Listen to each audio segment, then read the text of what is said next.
சென்னையில ஐடில வேலை பார்க்குற ஒரு நார்மல் பாடி வெயிட்ல தான் இருக்காரு. ஆல்கஹால், ஸ்மோக்கிங்ன்னு எந்த கெட்ட பழக்கமும் கிடையாது. தினமும் காலையில ஆஃபீஸ் போவாரு, வேலைய முடிப்பாரு, ஈவினிங் வருவாரு, ஃபேமிலியோட டைம் ஸ்பெண்ட் பண்ணுவாரு. இதுதான் அவரோட டெய்லி ரொட்டீன். நல்லா போய்க்கிட்டு இருந்த அவரோட லைஃப்ல, திடீர்னு ஒரு நாள் மீட்டிங்ல உட்கார்ந்திருக்கும்போது, கண் மங்கலா தெரியிற மாரி இருந்துச்சு. ரொம்ப படபடப்பா ஆகி மயக்கம் வர ஸ்டேஜ்ல அவர ஹாஸ்பிட்டல்ல கொண்டு போய் அட்மிட் பண்ணாங்க. அவர செக் பண்ணி பார்த்த டாக்டர் சொன்ன நியூஸ்ல அவருக்கு பயங்கரமா ஷாக் ஆயிடுச்சு. அவருக்கு diabetes, blood pressure, fatty liver இது எல்லாத்தையுமே டயக்னோஸ் பண்ணி சொன்னாங்க. நான் நார்மலா ஒரு லைஃப் லீட் பண்ணிட்டு இருக்கேன். எனக்கு எப்படி இவ்ளோ பிரச்சனை வந்துச்சு அப்படின்னு சொல்லிட்டு டாக்டர பார்த்து அவர் ரொம்ப ஷாக்கிங்கா கேட்கிறாரு. அதுக்கு டாக்டர் சொன்ன பதில், இந்த பிரச்சனைலாம் வரணும் அப்படின்னா கெட்ட பழக்கங்கள் இருக்கணும் அப்படின்னு அவசியம் கிடையாது. நம்ம டெய்லி லைஃப்ல நமக்கே தெரியாம நம்ம செய்யற சின்ன சின்ன தப்புகள்லாம் சேர்ந்து தான் இதுக்கு காரணம் அப்படின்னு. இந்த ஸ்டோரி ஒருத்தரோடது கிடையாது. பல லட்சக்கணக்கான யங் பீப்பிள் ஓல்ட் ஏஜ் கூட கிடையாது. யங் பீப்பிள் அவங்களோட லைஃப்லயே ஃபேஸ் பண்ற ஒரு பிரச்சனை. இந்த மாதிரி உங்களுக்கும் ஆகும் அப்படின்னு பயமா இருந்துச்சுனாவோ, இல்ல இந்த மாதிரி உங்களுக்கு இருக்கு அப்படின்னு ஏதாச்சும் அறிகுறி தெரிஞ்சாவோ, இந்த வீடியோவ கம்ப்ளீட்டா பாருங்க. இதுல சொல்லக்கூடிய சின்ன சின்ன சேஞ்சஸ் அடுத்த 90 டேஸ்க்கு கம்பல்சரி கண்டினியூஸா பண்ணுங்க. சின்ன சின்ன மாற்றங்கள் தானே அப்படின்னு சொல்லிட்டு இக்னோர் பண்ணாதீங்க. இது எல்லாம் சேர்ந்து தான் உங்களோட ஆரோக்கியத்த முழுசா பில்ட் பண்ண போகுது. நினைச்சு பாருங்க, உங்க உடம்புக்குள்ள பெரிய ஃபேக்டரி ஒண்ணு ரன் ஆயிக்கிட்டு இருக்கு. நீங்க உங்க வயித்துக்குள்ள ரா மெட்டீரியல்ஸா அனுப்புற எல்லா விஷயங்களையும் உங்க வயிறு ப்ராசஸ் பண்ணி, அது தேவையான கெமிக்கல்ஸா கன்வெர்ட் பண்ணி ஒவ்வொரு உறுப்புகளுக்கும் அனுப்பிக்கிட்டு இருக்கு. அந்த கெமிக்கல்ஸ் தான் உங்களோட பிரெயின், ஹார்ட், லிவர், பான்கிரியாஸ் இந்த மாதிரி முக்கியமான ஆர்கன்ஸ இன்ஃப்ளூயன்ஸ் பண்ணுது. அப்போ நீங்க குடுக்கக்கூடிய அந்த ரா மெட்டீரியல்ஸ், அதாவது நீங்க சாப்பிடுற அந்த ஃபுட் தப்பா இருந்தது அப்படின்னா, ஃபேக்டரியில ஓவர்லோட் ஆகி பிரேக் டவுன் ஆகும். பட் நீங்க குடுக்கக்கூடிய ஃபுட் நல்ல விஷயமா இருந்தது அப்படின்னா, ஃபேக்டரி ரொம்ப கிளீனாவும், ஸ்மூத்தாவும் ரன் ஆகும். ஸோ எது நல்ல ஃபுட், எது கெட்ட ஃபுட்? இத எப்படி கண்டுபிடிக்கிறது? இப்ப யூடியூப்லயும், சோசியல் மீடியாலயும் டயட்ட பத்தி ஏகப்பட்ட வீடியோஸ் இருக்கு. நெறைய பேர் அத பத்தி பேசிக்கிட்டு இருக்காங்க. அவங்களோட டெய்லி ரொட்டீன போடுறாங்க. பட் எல்லா இன்ஃபர்மேஷனையும் கன்சியூம் பண்ணி கன்ஃப்யூஸ் ஆயிக்காதீங்க.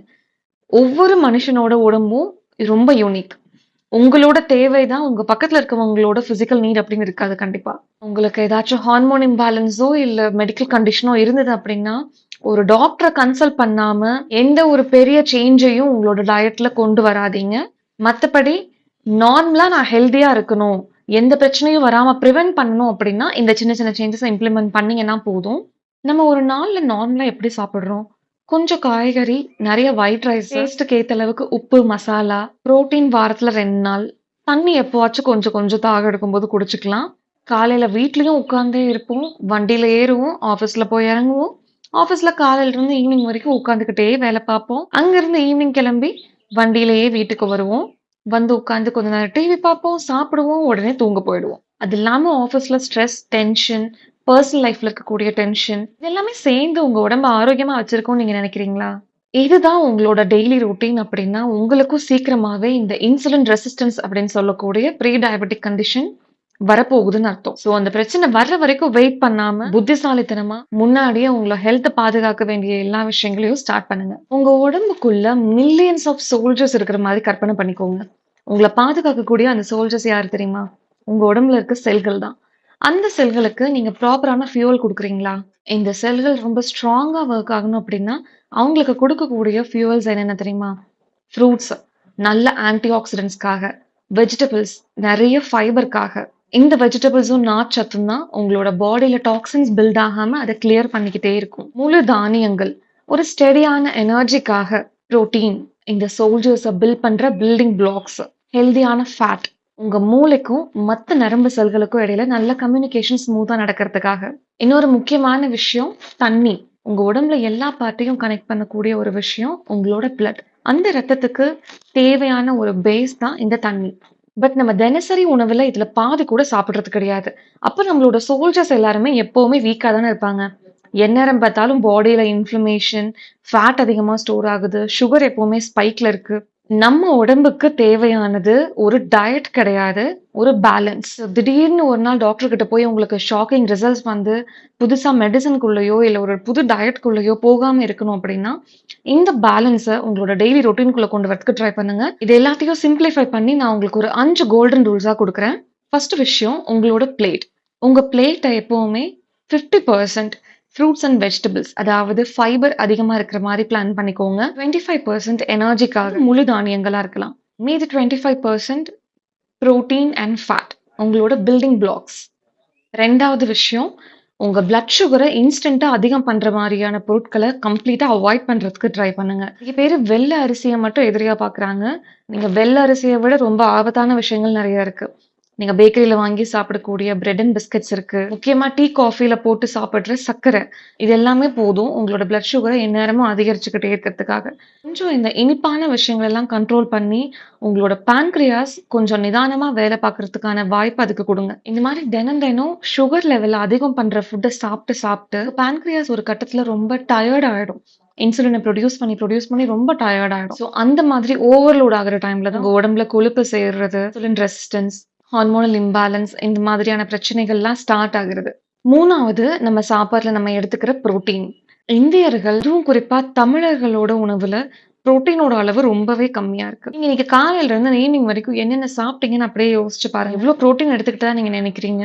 நமக்கு தெரிஞ்ச புரோட்டீன் சோர்ஸ் எல்லாமே சிக்கன், மட்டன், முட்டை, மீன், பன்னீர், சுண்டல் இந்த மாதிரியான விஷயங்கள் தான். இதெல்லாம் நம்ம வாரத்துக்கு எத்தனை டைம் சாப்பிடுறோம்? வாரத்துக்கு 1 நாள் இல்லனா 2 நாள். புரோட்டீன் வந்துட்டு உங்களோட உடம்புல ஏற்படுற செல்கள் டேமேஜை ரிப்பேர் பண்றது ரொம்ப தேவையான ஒரு பில்டிங் பிளாக்ஸ். நீங்க டேமேஜை மட்டும் தினம் தினம் பண்ணிட்டு ரிப்பேர் பண்றதுக்கு தேவையான பொருட்களை வாரத்துக்கு 2 டைம் அனுப்புனீங்கன்னா உங்க உடம்பு எப்படி தன்னைத்தானே சரி பண்ணிக்கும். இது எல்லாத்தையும் சேர்த்து வச்சு ஒரு நாள் உங்களுக்கு பெரிய டயக்னோசிஸ் ஷாக் தான் கொடுக்கும். அடுத்து 4வது விஷயம் உப்பு. நம்ம சர்க்கரை மட்டும் அதிகமா சாப்பிடுறது கிடையாது, உப்புமே ரொம்ப அதிகமா தான் சாப்பிட்டுக்கிட்டு இருக்கோம். இந்த உப்போட தன்மை என்ன? தண்ணி குடிச்சுதான் ஆகணும் அப்படின்னு சொல்றாங்கல்ல. உங்க உடம்புக்குள்ள எப்பெல்லாம் உப்பு போகுதோ அப்பெல்லாம் அது தண்ணியா ஹோல்ட் பண்ணி வைக்கும். சோ நீங்க அதிக அளவுல உப்பு சாப்பிடும்போது உங்க உடம்புல அதிகப்படியான நீர் தேங்கி இருக்கும். உங்க பிளட் வால்யூம் அதிகமாகும் போது ஒரு சின்ன பைப்புக்குள்ள அதிகப்படியான தண்ணிய போட்டு வைக்கும்போது அதுல எவ்வளோ பிரஷர் இருக்குமோ அந்த மாதிரி உங்க பிளட் வெசல்ஸ்ல நிறைய பிரஷர் ஏற்படுது. சோ உப்பு அதிகமா சாப்பிடுறவங்களுக்கு ஆட்டோமேட்டிக்கா கொஞ்ச நாள்ல பிளட் பிரஷர் ஜாஸ்தி ஆகி பிபிக்கு மருந்து எடுக்க ஆரம்பிக்கிறாங்க. அதுக்காக நீங்க ஃபுட்ல வந்துட்டு உப்பே சேர்க்காம சாப்பிடணும் அப்படின்னு அவசியம் கிடையாது. அது போக இந்த எக்ஸ்ட்ரா சாப்பிடுறீங்கல்ல, அப்பளம், ஊறுகாய், சிப்ஸ், சால்ட் ஆட் பண்ணி ப்ரிசர்வ் பண்ண ஸ்நாக்ஸ், இது எல்லாத்தையும் கொஞ்சம் கம்மி பண்ணிக்கிட்டு ரொம்ப டேஸ்ட்டுக்கு அடிமையாகாம சாப்பிடும்போது கொஞ்சம் ஆரோக்கியத்தையும் மனசுல வச்சுக்கிட்டீங்கன்னாவே இந்த பிரச்சனைகள்லாம் வராம பாத்துக்கலாம். 5வது விஷயம், எல்லாருமே பண்ற தப்பு. இப்ப ஃபுட் வந்துட்டு எல்லா டைம்லயும் அவைலபிளா இருக்கு அப்படிங்கிறதுக்காக எப்பெல்லாம் பசிக்கிற மாதிரி இருக்கோ, அதாவது பசிக்கிறது கூட கிடையாது, எப்பெல்லாம் பசிக்கிற மாதிரி இருக்கோ அப்போ எல்லாம் சாப்பிட ஆரம்பிச்சிடுறாங்க. டைம் அப்படிங்கிற ஒரு விஷயத்த யாரும் கன்சிடர் பண்றதே கிடையாது. மிட் நைட்டுக்கு பசிக்குதா சாப்பிடலாம், ஏர்லி மார்னிங் பசிக்குதா, வீட்ல யாரும் சமைக்கலையா, உடனே ஏதாச்சும் ஆர்டர் பண்ணி சாப்பிடலாம், இல்ல ஏதாச்சும் ஸ்நாக்ஸ் சாப்பிடலாம். உங்க வயிறுக்கும் உடம்புக்கும் ரெஸ்டே குடுக்காம கன்டினியூஸா ஃபுட்ட குடுத்துக்கிட்டே இருந்தீங்கன்னா, உடம்பு நீங்க போடுறத அரைச்சுக்கிட்டே இருக்குமே தவிர, தன்னைத்தானே எப்போ கிளீன் பண்ணிக்கும். அதுக்கு உண்டான டைம நம்ம குடுக்கணும்ல. ஸோ கண்டிப்பா தூங்க போறதுக்கும் மினிமம் 3 மணி நேரத்துக்கு முன்னாடியாவது உங்களோட சாப்பிடுற டைம க்ளோஸ் பண்ணிக்கோங்க. காலையில எழுந்திரிச்சதுக்கு அப்புறம் ஒரு 1 டூ 2 மணி நேரமாவது வெயிட் பண்ணுங்க சாப்பிடுறதுக்கு. நெறைய பேருக்கு பசிக்கும், தாகத்துக்கும் வித்தியாசமே தெரியாம, எப்பல்லாம் வந்துட்டு ஏதாவது சாப்பிடணும்னு தோணுதோ அப்பல்லாம் சாப்பிட்டுறாங்க. உங்களுக்கு மீல்ஸ் டைம் தவிர மத்த டைம்ல கொஞ்சம் பசிக்கிற மாதிரி இருந்தா தண்ணி குடிங்க. அதுக்கப்புறமும் பசிச்சதுன்னா மட்டும் ஏதாச்சும் சாப்பிடுங்க. பெரியவங்களுக்காவது இது எல்லாமே வந்துட்டு பாடியில ரிப்பேர் நடக்கிறதுக்கு தேவையான விஷயங்கள். பட் குழந்தைங்கள யோசிச்சு பாருங்க. அவங்களுக்கு வளர்ற வயசு. இந்த ஏஜ்ல நீங்க அவங்களுக்கு என்னெல்லாம் இன்புட் குடுக்குறீங்களோ, அதெல்லாம் வச்சுதான் அவங்களோட செல்ஸ் எல்லாம் வளரவே ஸ்டார்ட் ஆகும். உங்களோட மூளை, நரம்புகள், இதயம் இந்த மாதிரி முக்கியமான ஆர்கன்ஸ் எல்லாமே நீங்க குடுக்குற உணவ வச்சுதான் வளருது. அப்ப அந்த குழந்தைங்களுக்கு காலைல எந்திரிச்ச காஃபியும், பிஸ்கட்டும் இல்ல காஃபியும், ரஸ்க்கும் குடுக்குறது. இன்னும் கொஞ்சம் வசதி உள்ளவங்களா இருந்தா, உங்களுக்கு பால்ல வந்துட்டு இந்த ஹெல்த் ட்ரிங்க்ஸ் மாதிரி பவுடர் மிக்ஸ் பண்ணி குடுக்குறது. எப்பல்லாம் பசிக்குதுன்னு கேட்குறாங்களோ, அப்பல்லாம் வந்துட்டு ஸ்நாக்ஸ் எடுத்து குடுக்குறது. இப்பல்லாம் அதுக்கு ஒரு படி மேல போயிட்டு, அப்பா, அம்மா பசிக்குதுன்னு மிட் நைட்ல ஆர்டர் பண்ணாலும் குழந்தைங்களையும் கூட்டு சேர்த்துக்கிட்டு சாப்பிடுறாங்க. அதெல்லாம் குடுக்கறதுக்கு முன்னாடி, உங்களுக்கு சின்ன வயசுல இந்த மாதிரி உணவுகள் தான் உங்க அம்மா, அப்பா குடுத்தாங்களான்னு யோசிச்சு பாருங்க. ஸோ எதெல்லாம் சாப்பிட்டு இப்ப நோய்கள் அதிகமாயிட்டு இருக்கோ, அந்த விஷயங்கள தான் மெயின் ஃபுட்டா உங்க குழந்தைங்களுக்கு நீங்க குடுத்துக்கிட்டு இருக்கீங்க. ஸோ அவங்களோட உணவுல புரோட்டீன் அண்ட் ஃபேட், வெஜிடபிள்ஸ் இந்த மாதிரியான விஷயங்கள் குழந்தைங்களுக்கு பிடிக்கலனாலும் அவங்களுக்கு பிடிச்ச மாதிரி சமைச்சு குடுங்க. சின்ன வயசுல இருந்து நீங்க பழக்குறது தான் அவங்களோட ஹேபிட்ஸ். என் குழந்தைக்கு இதுதான் பிடிக்குதுன்னு சாப்பிடுறான், இது அவனுக்கு பிடிக்கவே மாட்டேங்குது அப்படின்னு சொல்லிட்டு ஃபுட்டை எப்பவுமே அவங்களோட சாய்ஸ்ல விடாதீங்க. நீங்க உங்களோட உணவு பழக்கத்தை பேலன்ஸ் பண்றது மூலமா உங்க ஒருத்தரோட ஆரோக்கியம் மட்டும் கிடையாது, உங்க வீட்ல இருக்கிற எல்லாரோட ஆரோக்கியத்தையும் இன்ஃப்ளூயன்ஸ் பண்றீங்க. திடீர்னு ஒரு நாள் சர்க்கரை வியாதி, பிபி, ஹார்ட் அட்டாக், ஸ்ட்ரோக் இந்த மாதிரி பிரச்சனைகளால போய் ஹாஸ்பிட்டல்ல அட்மிட் ஆகிறதுக்கு பதிலா இந்த மாதிரி சின்ன சின்ன விஷயங்கள் பொறுமே உங்க ஃபேமிலிக்காக இம்ப்ளிமெண்ட் பண்ண ஸ்டார்ட் பண்ணுங்க. வாழ்க்கையில மிகப்பெரிய செல்வமே வந்துட்டு உங்களோட ஆரோக்கியம் தான். ஒன்ஸ் ஆரோக்கியம் போயிடுச்சு அப்படின்னா, நீங்க எவ்ளோ பண காசு சேர்த்து வச்சாலும், அத யூஸ் பண்றதுக்கு நீங்க இருக்க மாட்டீங்க. ஸோ முதல்ல ஆரோக்கியத்த ஃபோக்கஸ் பண்ணுங்க. அதுக்கப்புறம் மத்த எல்லா விஷயங்களையும் ஃபோக்கஸ் பண்ணுங்க. நம்ம சாப்பிடுற அந்த ஒரு பிளேட் சாப்பாடு தான் நம்மள தினம் தினம் காப்பாத்திக்கிட்டு இருக்கா, இல்ல கொஞ்சம் கொஞ்சமா நம்மள சிதைச்சுக்கிட்டு இருக்கா அப்படின்னு முடிவு பண்ண போறது. எல்லா கண்ட்ரீஸ்லயுமே இந்த ஃபாஸ்ட் ஃபுட் சாப்பிடுற பழக்கம் எல்லாமே இருக்கு. ஆனா இந்தியர்களுக்கு மட்டும் ஏன் திடீர்னு டயபெட்டிஸ், ஒபெசிட்டி, தைராய்டு, பிபி இது எல்லாமே திடீர்னு ஜாஸ்தியாச்சு. உச்சகட்டமா ஏறிக்கிட்டு இருக்கு. நம்ம வெஸ்டர்னைஸ் ஆகுறோங்கிற பேர்ல நம்ம பாரம்பரியமான ஃபுட் ஹேபிட்ஸ்ல இருக்கிற நல்ல விஷயங்களையும் விட்டுடுறோம். வெஸ்டர்ன் கண்ட்ரீஸ்ல உள்ள நல்ல ஹேபிட்ஸையும் விட்டுடுறோம். 2ல இருக்கிற கெட்ட விஷயங்கள மட்டும் டேஸ்ட்காக எடுத்து மிக்ஸ் பண்ணி நம்ம ஒரு குசின்ல சாப்பிட்டுக்கிட்டு இருக்கோம். இந்த வீடியோல சொல்லியிருக்கிற ஒவ்வொரு விஷயங்களையும் சீரியஸா எடுத்துக்கோங்க. யார் மேலலாம் அக்கறைப்படுறீங்களோ அவங்களுக்குலாம் இந்த வீடியோவ ஷேர் பண்ணுங்க. ஹெல்தி லைஃப் ஸ்டைல் அப்படிங்கிறத ஒரு புது ட்ரெண்டிங்கா கொண்டு வாங்க. Thank you.